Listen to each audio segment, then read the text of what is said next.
Samantala, security guard arestado sa kasong rape through sexual assault sa Dagupan City.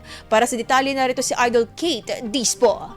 104.7 IFM. Report!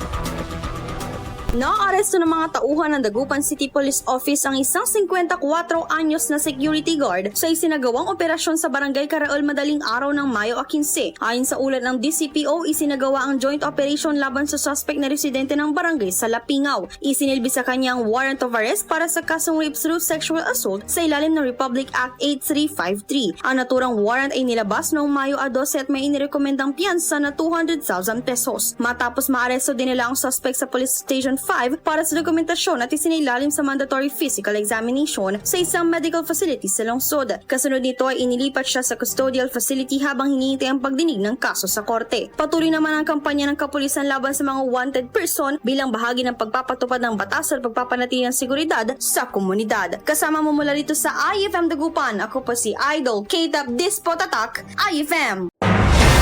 IFM News. IFM News. IFM News.